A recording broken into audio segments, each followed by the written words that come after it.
चेदसि पापेभ्यः सर्वेभ्यः पापकृत्तमः सर्वं ज्ञानप्लवेनैव वृजिनं संतरिष्यसि। तो तुम भी ज्ञान की नौका में बैठकर पाप के सागर को पार कर जाओ। ये समझ लो पार्थ कि जैसे अग्नि सब कुछ जलाकर भस्म कर देती है, वैसे ही ज्ञान की अग्नि कर्म फल की इच्छा, फल की प्राप्ति न होने पर आने वाले क्रोध और उस क्रोध के सहारे आगे बढ़ने वाले मोह को जलाकर भस्म कर देती है। हे पार्थ, इस मंत्र को सदैव याद रखो कि संसार में ज्ञान के समान पवित्र करने वाली न ही कोई वस्तु है और न ही कोई तत्व। ज्ञान ही सर्वोत्तम है। अज्ञश्च अश्रद्धानश्च संशयात्मा विनश्यति नायं लोकोस्ति न परः न सुखम संशयात्मनः। जो अज्ञानी हैं, जिनमें श्रद्धा भाव नहीं है, जो बात बात पर शंका करते हैं, संशय युक्त हैं, वे तो नष्ट हो ही जाते हैं और उन्हें ना इस लोक में सुख मिलता है और ना ही परलोक में। इसलिए हे भारत, संशय को त्यागो और तुम्हारे भीतर जो मुनि बैठा है उसे जगाओ।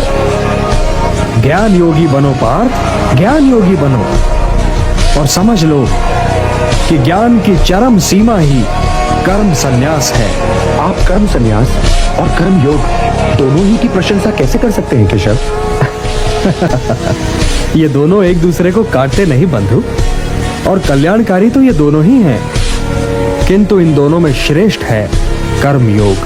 वो क्यों और वो कैसे? जो द्वेष और आकांक्षा से ऊपर उठकर कर्म करता है वो तो नित्य सन्यासी है ही, और वो द्वंद्वों से रहित होकर सांसारिक बंधनों से मुक्त हो जाता है।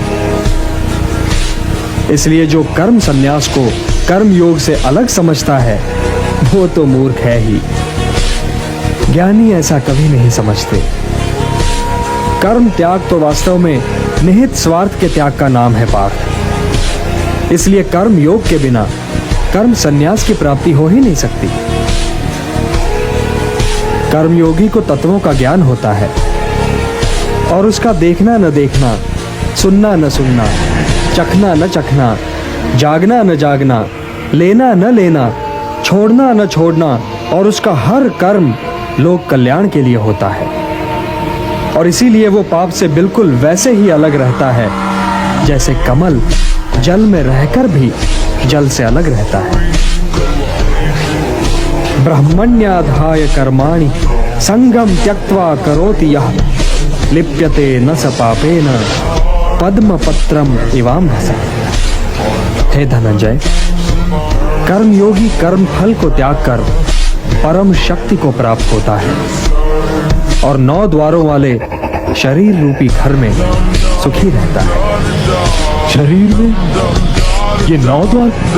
सुदेव कह रहे हैं मनुष्य के भ्रमित होने का कारण यह है पार्थ कि उसका अज्ञान उसके ज्ञान को ढक देता है, और जब आत्मज्ञान अज्ञान को नष्ट कर देता है तो ज्ञान उस परम तत्व को सूर्य की भांति प्रकाशित कर देता है और ज्ञानी इस नश्वर जीवन ही में परम सत्य को प्राप्त कर लेते हैं।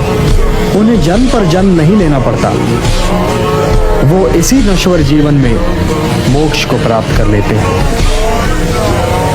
तो हे पार्थ, ये नश्वर जीवन बहुत ही महत्वपूर्ण है, क्योंकि इसके उपरांत तुम्हारा आत्मा तो अवश्य होगा किंतु तुम नहीं होगे। तो इस नश्वर जीवन काल को अर्थपूर्ण और समाज के लिए कल्याणकारी बनाओ पार्थ। ज्ञान प्रकाश है, तो इस प्रकाश को प्राप्त करो, और यदि तुमने ऐसा कर लिया तो इन भ्रमों में भटकने से बच जाओगे जिनमें आज भटक रहे हो, और यदि भटकने से बच जाओगे पार्थ तो तुम्हें शांति मिलेगी। हे धनंजय, शांति का सीधा मार्ग मैं हूं। जो मुझे हर यज्ञ का लक्ष्य, हर लोक का स्वामी और हर प्राणी का हितैषी मानते हैं, वही शांति पाते हैं। यदि तुम मुझे अपना हितैषी समझते हो पार्थ, तो मेरा कहा मानो और युद्ध करो, क्योंकि ये युद्ध किए बिना तुम्हें शांति नहीं मिल सकती। अपने धर्म से भागने का मार्ग शांति की प्राप्ति का मार्ग नहीं है पार्थ। ये युद्ध तुम्हारा धर्म है, तो अपने इस धर्म का पालन करो पार्थ, और उसके परिणाम के विषय में न सोचो। कौन मरेगा या कौन जिएगा ये तुम्हारी समस्या नहीं है। हे पांडव, लोग जिसे संन्यास कहते हैं उसे तुम योग मानो, और संशय, द्वेष और आकांक्षा से मुक्त होकर युद्ध करो, क्योंकि इन्हें त्यागे बिना तो कोई योगी हो ही नहीं सकता। उद्धरेत आत्मना आत्मानम न आत्मानम अवसादयेत, आत्मैव ह्यात्मनो बंधुः आत्मैव रिपुरात्मना। मनुष्य का यह कर्तव्य है कि वो अपना पतन न होने दे और स्वयं ही अपना उद्धार करे। मनुष्य स्वयं ही अपना मित्र भी है और अपना शत्रु भी। जिसने अपने अहम, अपने मन और अपनी इंद्रियों को अपने वश में कर लिया हो, वो स्वयं ही अपना मित्र है, और जो इनके वश में हो गया पार्थ, वो स्वयं ही अपना शत्रु है। जो शीतकाल और ग्रीष्म काल, सुख और दुख, मान और अपमान में शांत रहे और संतुलन रखे, वो जितेंद्रिय पुरुष सदैव परमात्मा में लीन रहता है।